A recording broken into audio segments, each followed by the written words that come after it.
Tonight's episode is brought to you in part by Jegna Klub TV and Wilson's Pizza and Grill.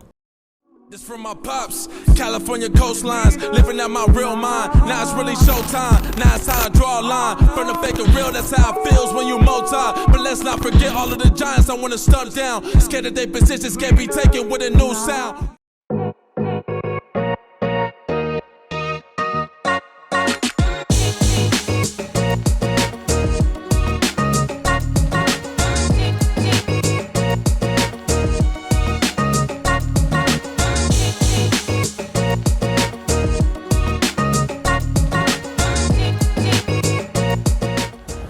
I am Coach Mo. We're here with the Evening Social Podcast, and I'm happy to have J.D. Williams with us. How you doing, sir? Thank you for having me, brother. Thank you for having me. J.D., we're here in Kansas City, Kansas, Wyandotte County. What brought you to Wyandotte County? Honestly, the people. The people brought me out here, and I mean that in the most direct and literal way. Word of mouth from somebody that I knew in Jersey reached out to another good person down here, and they said, look, we need to introduce him to Kansas City and all the things that's going on down here. We had a couple conversations, made my way down here, and ended up meeting a lot of great, progressive, intelligent, positive black people, brothers and sisters. So I'm here, enjoying myself, gonna kick it with y'all and see what y'all doing. I got the youth over here doing their thing, growing up, being positive. So, really I say, energy in the universe brought me here, I guess. Man, like that.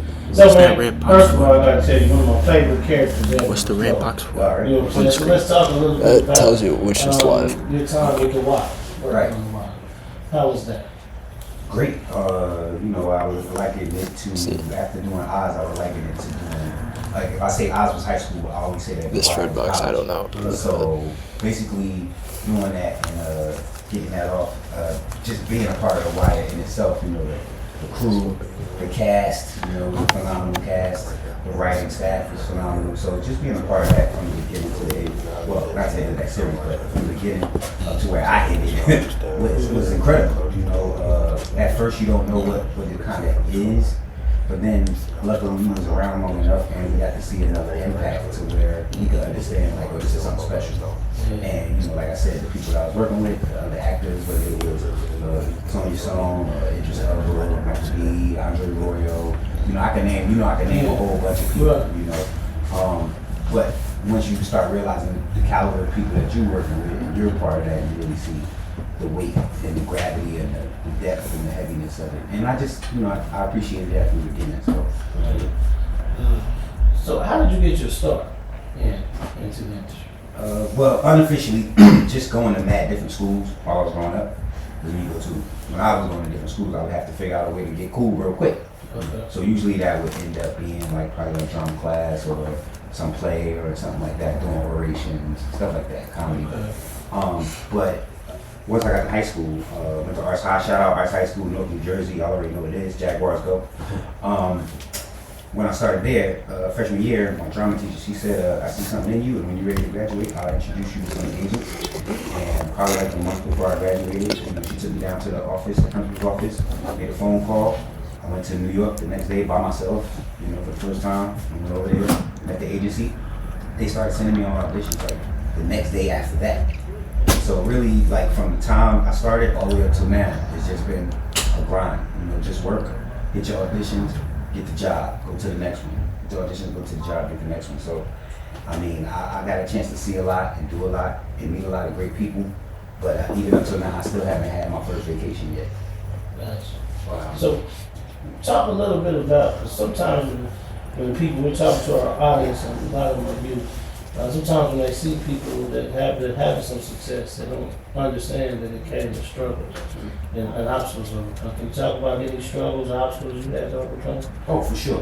Before I even was active, I grew up through the 80s, in the 90s. So, we had a lot of parents and family that was on, all types of drugs, whether it was crack, heroin, But luckily, I got a chance to see a lot of my family make that journey to come up out of that.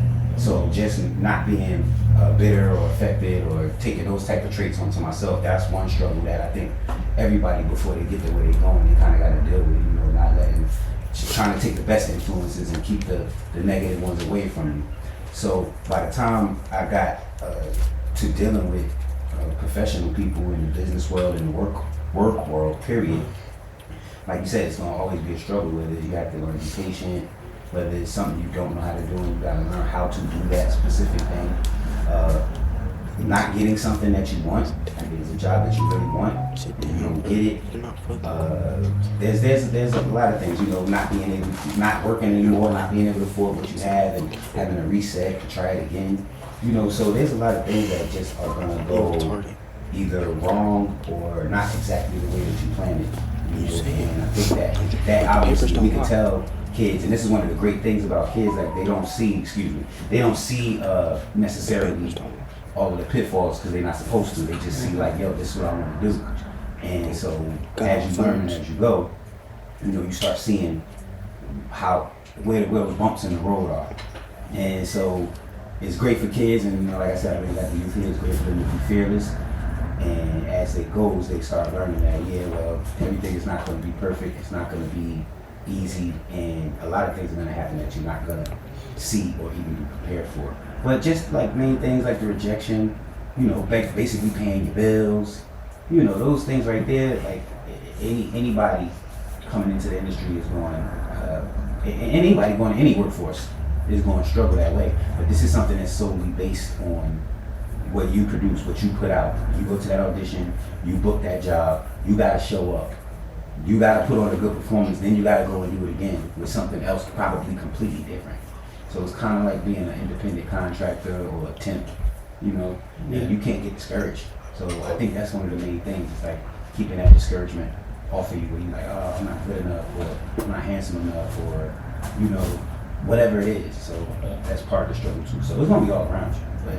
But they'll, you know, as they come up, they'll see. I think that's one of the reasons why something that you do, which is a lot of mentorship, is really good, you know, because even if somebody don't know or don't have the information, let's say they fail, at least they got somebody to look to and say, all right, well, he's still standing up, so the world ain't over, at least, you know. Sometimes, you know, especially young people, they feel like they fail or it's not working out, they're ready to give up, you know. Sometimes they just need that one person, like, even if they don't ask you, they just be like, man, he old as hell. I know he did it. I know he went through it. I know he been through it, even though you could be like 25 and they still think you old. But, you know, but they see you and they see, like, you know, you ain't let it affect you, or you got through it. And that's sometimes that's all people need sometimes. I'm so close to 25.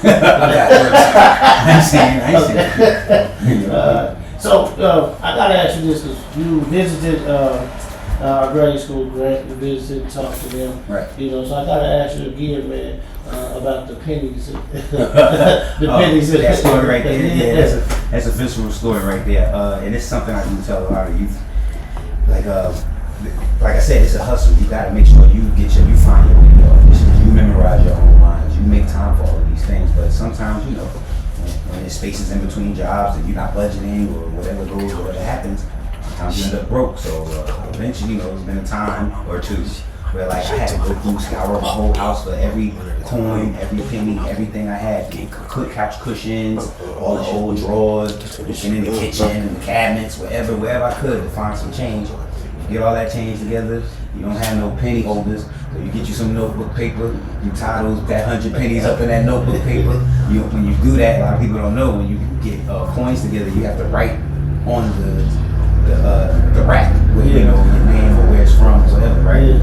So so then you got to do all that. Then you got to really get humble and take that craziness to the bank, right, and show it to somebody, like, and they like, yeah, well, you know, and then you come out with like maybe $5, $10, but that might have been what I needed to get to that audition that day. You know what I'm saying? And so a lot of times, you know, the struggle is what makes it valuable. You know, like, it's like, man, I put all that work into that thing. Now I know I'm not gonna let it go easily, because I put too much work into it to let it go easy. You know, when we have things that we get easy, we tend not to care for them the same way. You know, but yeah, and that's not like the only broke story I have, but it's just something that I think that a lot of people like. And then when one young person I told this, Michael B. Jordan actually, and this was when we was back on the wire, and he found that story so funny. But then, like, a couple of years later, you know, he's calling me like, yo, I had to get the pennies out the cushion. And I'm like, yeah, bro, that's what happens, you know? So, and then... Really good. Yeah, no, I just wanted to... And then, And then that goes on to the fact that, you know, a lot of people, like whatever it is, wherever you're at in life, like if I hadn't have told him that Penny story, maybe he wouldn't have been able to do whatever he needed to do that day. You know, he might have been just there struggling, like, oh, what am I going to do? But being that that story was there, he was like, oh, well, it's desperate, but I got an idea. Yeah, and it worked out. So it's always something that you can, you know, impart and share, and that's why these struggle stories is important for people that's successful to share. Because people get discouraged all the time. If I look at Samuel Jackson, at the age he was at, when he got on, he was about the age I am now, and he really got famous. You know, he really popped off. And Eminem was old for a rapper when he started. You know, so it's like sometimes everything you do comes in time, but it's when you got those other examples, they help you, you know, keep that focus and definitely, you know, keep you going. It's always good to have something you can inspire and emulate and look to. For sure. It's always good. So 2 more questions. I'm gonna let you get out of here. One question is, tell me the difference in the range of the roles from Bodie to Jabari. Okay. Number one, all right. Well, let's see. Jabari and Bodie. All right, Bodie. They probably could have started pretty much in the same spot, I think. And this is with a lot of the characters that I do play. It's like at the core, a lot of them are the same at the core. Not just because it's me either, but they probably was born into the same type of house, you know, in the same type of neighborhood.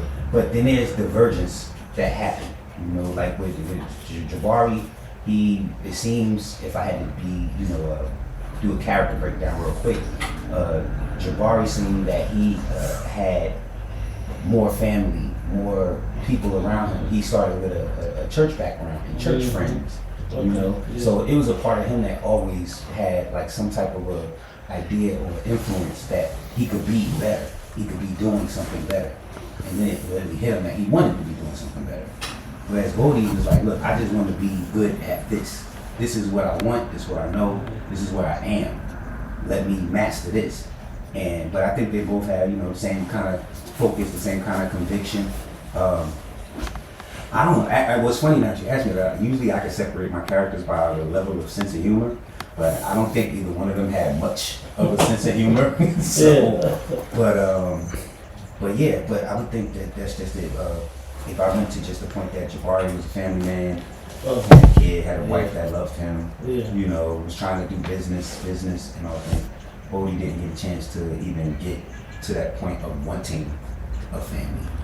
So I guess, you know, Bodie's development was a little bit more arrested. Now, what would you say to our youth that a key to success for them to know? Because success looks different for everyone. Right. But what would be a key that you would give them to be successful? Well, something I say all the time, I learned from my father, who was like, my father was a pharmaceutical distributor for a while, you know. And he got caught up in that game, but then he got himself out and ended up becoming a very successful hauling and demolition man. You know, he had a fleet of trucks, and he came out of that. Well, one thing he told me, whether he was doing the legal side, and then once he got out of that and started doing the legal side, one thing you gotta do, and he told me this since I was a kid, especially since he got clean, you have to be consistent and you have to be persistent. You have to do the same thing the same way every time if you're trying to break through something. Because eventually it's gonna break. So, but you gotta keep that consistency and you gotta keep that persistence. You know, both of those two things together, and it's not much that can stand up against those things. Look, Steve Urkel was persistent and consistent, and what happened? He got lower. So you know, and that's usually how I like Dwayne Wayne. Persistent, consistent. I don't mean to make all of the nerd romance jokes, but it's just that's how true it is. If you stick to something, you stay on something, even if it's a business partner, somebody you want to work with. You know, I know so many people that are like, yo, this person just wouldn't leave me alone. So eventually I had to give them a shot, you know, with business or whatever. And that's how a lot of things get done. Consistency and persistence. The only way I make friends, what I call friends now, is by them being persistent and consistent in my life. So that's how they become family, basically. So I don't really have friends. I have people that I talk to probably every day, all the time, and that's my people. And there's that persistence and consistency that go with it. So just, stay on that. Pick that thing, and keep hitting it in the same spot every time. Well, we appreciate you, man. Thank you so much for coming down here. We didn't mention, but you did also come down here for the Hit Boys Redemption. Sure. And to shoot some scenes here in Kansas City. And that's what brought you here with us. So we do appreciate that. Thank you so much, man. Looking forward to hopefully working with you. Man, thanks for having me. I'm gonna come back through. Appreciate y'all. Peace, KC. All right, we out.